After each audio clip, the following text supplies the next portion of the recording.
Bienvenidos a Saber Rural, este encuentro semanal en el que compartimos con ustedes todos los adelantos científicos y técnicos que le permiten a las distintas cadenas de valor seguir avanzando y mejorar. Y para comenzar este programa les proponemos hablar de agricultura para ver cómo se puede mejorar la producción de avena.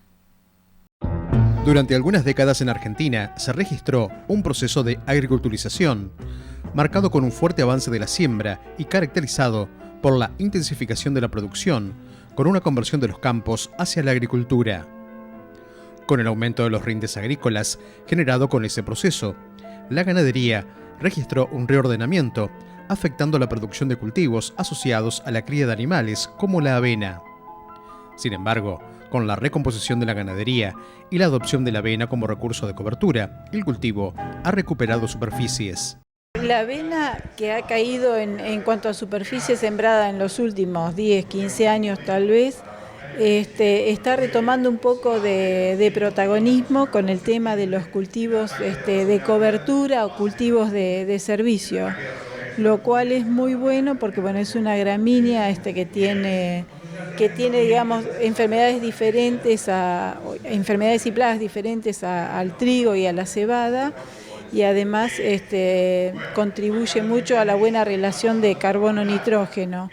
Esto nos está ayudando un poco a elevar la superficie sembrada con avena en este último tiempo.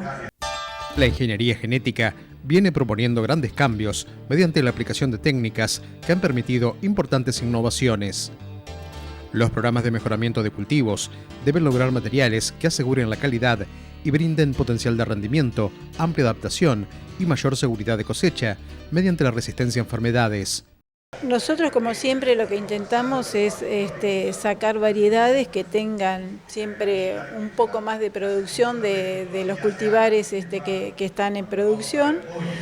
Para eso tenemos que ver de que sean materiales con buena sanidad, con buen comportamiento agronómico. Como siempre decimos, las avenas en general tienen un uso forrajero principal, y casi sería como un uso secundario la producción de grano para un destino industrial y para las nuevas siembras, digamos.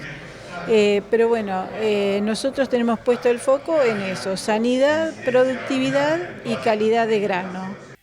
Al implantar avena, existen factores que condicionan los resultados. Para lograr la eficiencia, es importante contemplar los cultivos antecesores, la preparación del lote, las malezas existentes y la operación de siembra. Las nuevas variedades desarrolladas procuran brindar resistencia a las enfermedades. Sin embargo, para los proyectos de investigación, este aspecto se presenta como un continuo desafío. Lo que mejoramos ahora en un proceso de muchos años, a lo mejor el año próximo o dentro de 2 años ya no representa una mejora, porque, como siempre decimos, las enfermedades principales son las rollas, y las rollas tienen la capacidad de mutar. Entonces, algo que tenía muy buen comportamiento puede dejar de tenerlo en un periodo corto. Así que eso es, digamos, un trabajo constante ese. Pero bueno, tenemos materiales con mejor comportamiento a la roya de la hoja, alguno con mejor comportamiento a la roya del tallo, y también estamos evaluando manchas que con el aumento de la siembra directa se pusieron en evidencia algunas enfermedades que antes por ahí no le prestábamos tanta atención. Si estamos pensando en producción de pasto, la nutrición es fundamental, y si nos vamos a la época de producción de grano, además de nutrición, hacer un seguimiento siempre recomendamos de la parte de sanidad, ya que hay materiales que tienen muy buen comportamiento, pero hay años en que la roya está y hay que apelar a algún tipo de control químico, que es posible, que se da perfectamente, y que en condiciones favorable para la roya hace que no perdamos muchos kilos y que mantengamos la calidad del grano. Los verdeos de invierno, por su alta producción estacional, son el recurso con mayor aptitud para complementarse con las pasturas semipermanentes. Un aspecto importante del uso de la avena es la posibilidad que brinda de complementarse con otros cultivos, como la vicia. algo que es muy utilizado es la vicia, que entra perfectamente en un cultivo de avena, que le haría el aporte que hace la leguminosa en cuanto a nitrógeno, y que bueno, son dos compañeras que se llevan muy bien. La avena es una de las principales fuentes de forraje verde durante el invierno en toda la región pampeana, tanto para la producción de carne como de leche. La buena producción de materia seca, junto al alto potencial de rendimiento de grano y sanidad, la hacen apta para la confección de reservas forrajeras. Como resultado de las investigaciones y ensayos junto a empresas del sector, el INTA ha generado nuevas variedades de avenas, como la variedad bonaerense Intayapa. La avena, como siempre decimos, es un grano cubierto que la industria, cuando la procesa, le quita las cáscaras y le interesa que tenga un alto contenido de pepita, decimos nosotros, que es lo que va a arrollar la industria. Este material tiene esa condición y además tiene un grano bastante homogéneo en su tamaño, lo cual para la industria representa una ventaja. Muchas veces nos lo han expresado, y bueno, justamente en bonaerense Intayapa esa condición se da. Tiene un buen nivel de proteína, y otra de las condiciones que se busca, digamos, en las avenas que van para alimento es el contenido de betaglucano, y bueno, un poco se resume en esta variedad esas condiciones. No es la mejor. Estamos trabajando para llegar a tener alguna mejor, pero bueno, en este momento creo que representa una avena con una calidad superior. Es un trabajo como todos los de mejoramiento, de muchos años de evaluación, donde se estudian distintos parámetros. Es difícil llegar a concentrar todos ellos en una misma variedad, pero bueno, creemos que es un paso adelante en cuanto a la calidad para la industria alimenticia en una avena. Fue evaluada en la chacra de Barrow, después intervino en los ensayos que realizamos aquí en el criadero de Buc, y ha pasado por distintas instancias, en las cuales se ha comportado muy bien, con un buen comportamiento en años donde hubo una restricción de humedad, conservó rendimiento y calidad de grano, lo cual creemos que es una ventaja. La hemos evaluado también para producción forrajera, tiene una buena producción de forraje, pero tiene una debilidad, que esa la comentamos siempre, que es la susceptibilidad a las heladas. Por esa razón es que no la recomendamos para un planteo forrajero. Si fuese para hacer una reserva forrajera, sembrada en junio o julio, perfectamente se podría utilizar, pero bueno, nosotros básicamente la vamos a recomendar para producción de grano.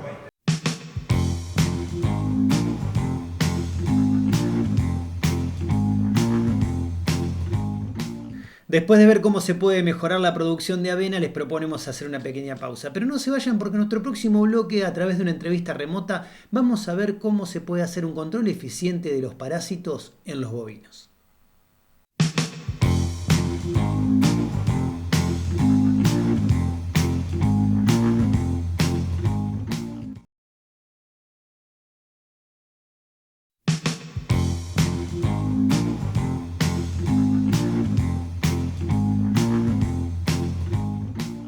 Seguimos en Saber Rural para hablar de producción bovina, porque el control de parásitos es un aspecto central, y en tal sentido les proponemos, a través de una entrevista remota, conocer un poco más. Entramos en tema y vamos a la nota.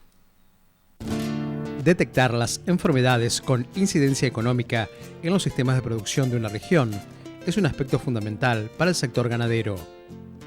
La presencia de parásitos internos es uno de los principales limitantes de los sistemas productivos de Argentina, que plantea grandes desafíos. La ganadería con el tema de parásitos tiene casi un triple desafío, podemos plantearlo de esa manera, ¿no? Porque es un común denominador que alcanza al sistema de producción mismo, o sea, es un problema en el cual las pérdidas de peso, como después quizás vamos a comentar son muy importantes, de muy difícil control. Está muy vinculado, digamos, a las tecnologías modernas de intensificación, o sea, han aumentado notablemente los indicadores de transmisión de la enfermedad, como consecuencia de la alta carga que manejan muchos sistemas que son eficientes en la producción de kilos de carne por hectárea. Así que el sistema de producción sufre un problema vinculado directamente, digamos, a la rentabilidad en términos de kilos de carne muy, muy importante. Pedro, ¿cuál es el desafío para el productor en cuanto a este tema? Claramente, la ganadería es un ciclo de producción, algunos, con la cría, otros continuando el sistema de producción con la recría, otros hacen invernada directamente, o sea, ajustan el negocio a lo que tienen previsto desde el punto de vista empresarial. Y en este sentido, los parásitos, digamos, juegan un rol enorme porque son como piedras, ¿no es cierto?, que se van instalando dentro de ese sistema y que tienen que ir sorteando para lograr una buena rentabilidad. Hablamos de los sistemas productivos, del productor y qué rol ocupan los médicos veterinarios. El veterinario, digamos que es el que ejecuta, es el brazo técnico ejecutor de un plan, de un control, de un diagnóstico que tiene que ser cada día más exigente con la idea de minimizar las pérdidas, evitar problemas de diarreas, evitar que los animales se atrasen. Así que estamos hablando de un problema serio desde el punto de vista productivo, ¿no es cierto? Por lo tanto, se ha convertido justamente en una limitante de atención permanente que exige que la ganadería la tenga en cuenta. Pedro, ¿cuáles son las categorías más susceptibles? Es una enfermedad vinculada a los animales jóvenes. Esto se da claramente porque los animales jóvenes tienen una inmunidad desarrollada hacia las lombrices, hacia los parásitos, limitada, que va creciendo con la edad, va creciendo con la exposición. Por lo tanto, es bien definida casi desde el punto de vista del control, desde el punto de vista del diagnóstico y desde la atención, ¿no es cierto?, al problema. Que el problema arranca a partir del destete, en la recría de machos y hembras, ese destete tradicional de fin de verano, principios de otoño, hasta entrada a la primavera, ¿no es cierto? Es un periodo en el cual se produce la mayor contaminación de las pasturas con los huevos de las lombrices. Esos huevos generan un nivel de infectividad en la pastura, una gran cantidad de larvas de lombrices muy pequeñas que no se ven digamos, a simple vista, pero que el animal las ingiere, ¿no es cierto?, durante el pastoreo, completa su ciclo normalmente en unas 3 semanas y va, digamos, reciclando digamos, a través de todo ese periodo, en 3, 4 generaciones, generando mermas muy, muy, muy serias, producen daños muy importantes a nivel del aparato digestivo, principalmente el cuajo y el intestino delgado, limitando digamos, la conversión fundamentalmente de proteína desde el alimento que consumen, ya sea de pasto o alguna suplementación especial estratégica que se pueda hacer durante ese periodo, ¿no es cierto?, para reforzar un poco la carencia normal que tienen los pastos durante mediados de invierno, de otoño hasta la primavera.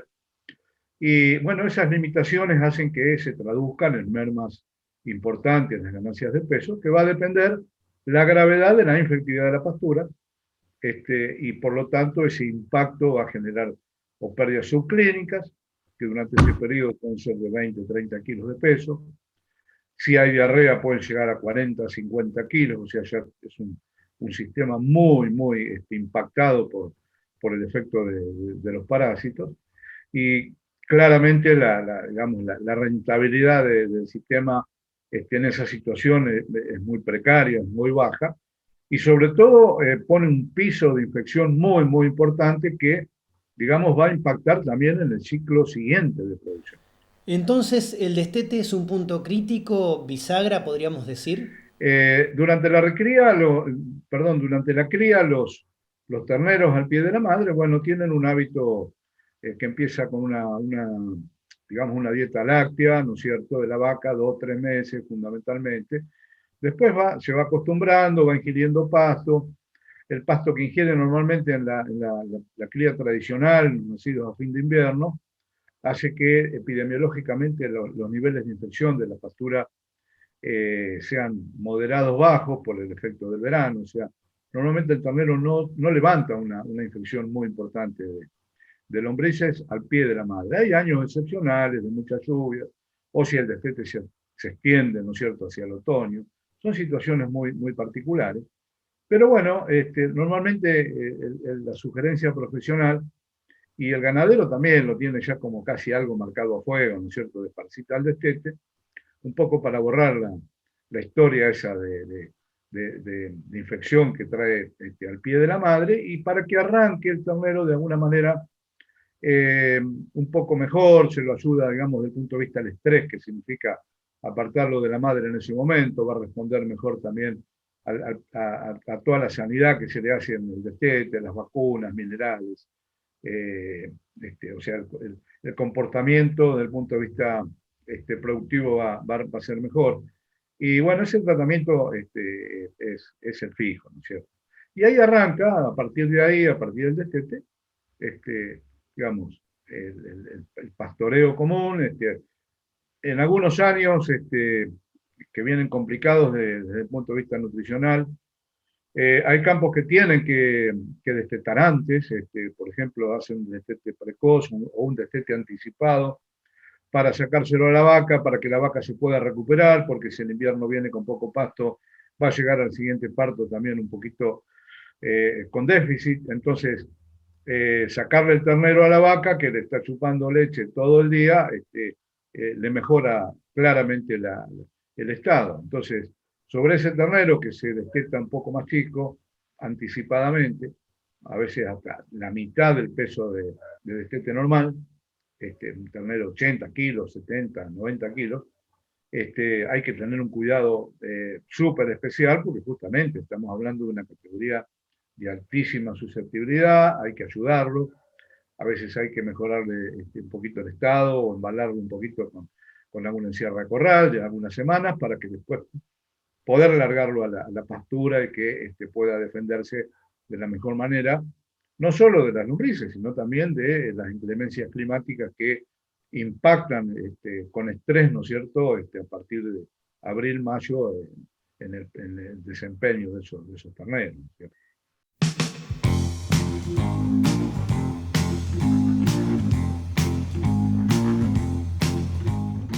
Después de ver cómo se puede mejorar la eficiencia en el manejo sanitario de los bovinos, le proponemos hacer una pequeña pausa. No se vayan, que enseguida volvemos con mucho más Saber Rural.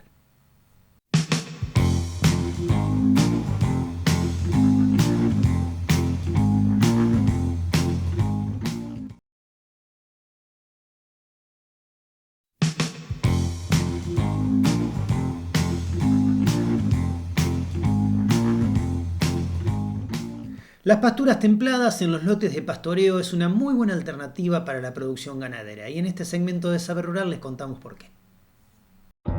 La agriculturización planteó a la ganadería nuevos desafíos relacionados a la mejora de los índices reproductivos.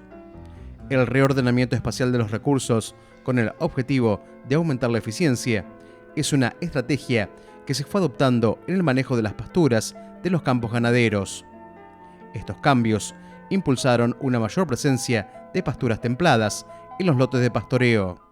Las pasturas templadas son las que tienen, digamos, la mejor aptitud para producir y persistir en climas templado-húmedos como los que presenta gran parte de la pradera pampeana, específicamente acá que estamos en Las Flores, el clima imperante en la cuenca del Salado o en el centro y sudeste de la provincia de Buenos Aires es un clima casi ideal por precipitación, fotoperíodo, periodo libre de heladas, etcétera, para que las pasturas templadas como festuca, agropiro, raigrás, cebadilla, las que normalmente conocemos, expresen su potencial de producción, que no dista del potencial de producción que tienen en los lugares, países o centros donde han sido, digamos, presentadas y difundidas al mundo, como puede ser Nueva Zelanda, Inglaterra, algunos países de zonas de Estados Unidos.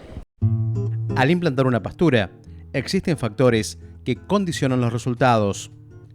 Para lograr la eficiencia, es importante contemplar los antecesores, la preparación del lote, las malezas existentes y la operación de siembra.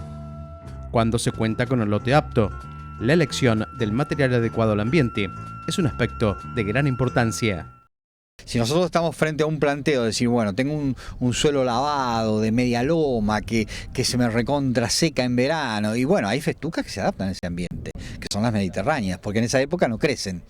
Y además tienen mayor producción de pasto de invierno.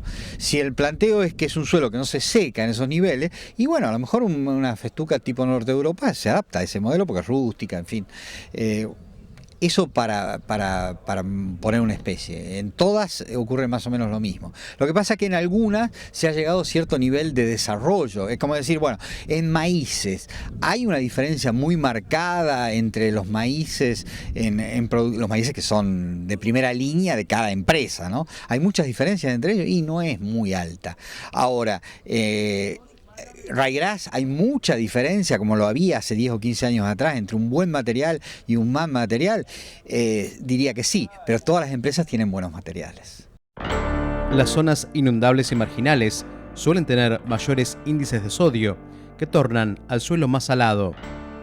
Estas características y los problemas estructurales del suelo son limitantes para el crecimiento de las pasturas.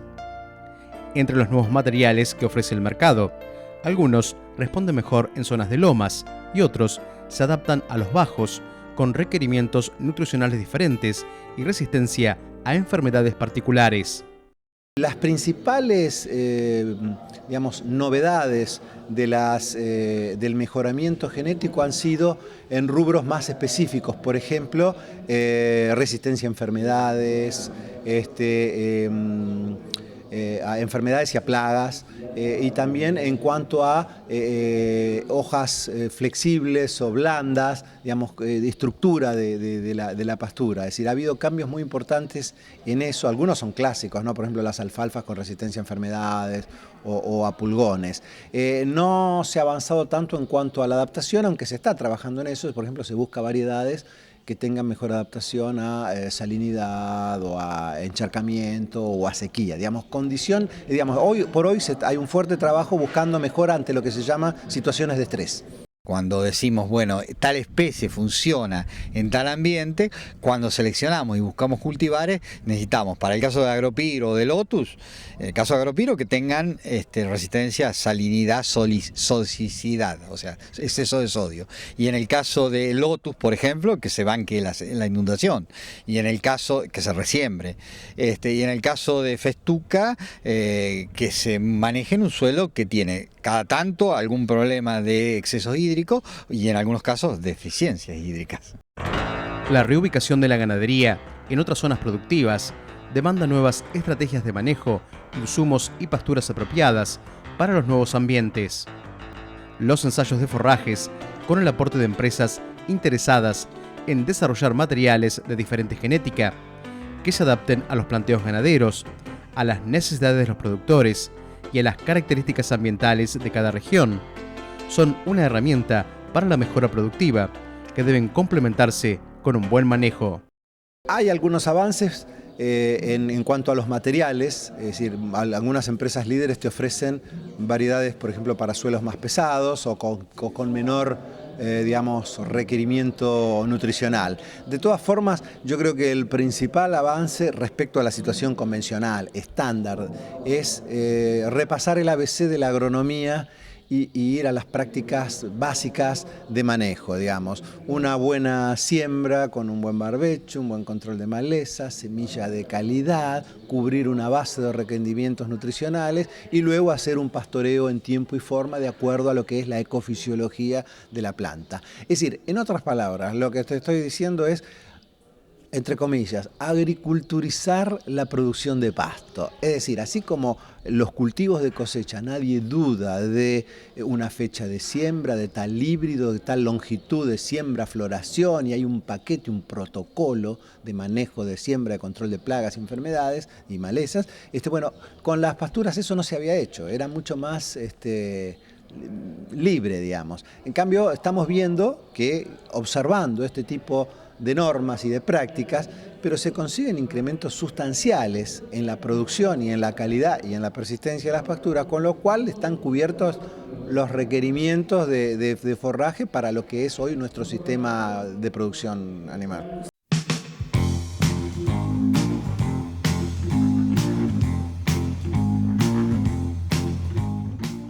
Amigos del campo, de esta manera llegamos al final del programa. Muchísimas gracias por habernos acompañado una vez más. Nos vamos hasta dentro de 7 días, cuando nos estaremos esperando para compartir nuevamente junto a ustedes mucho más saber rural. Hasta entonces.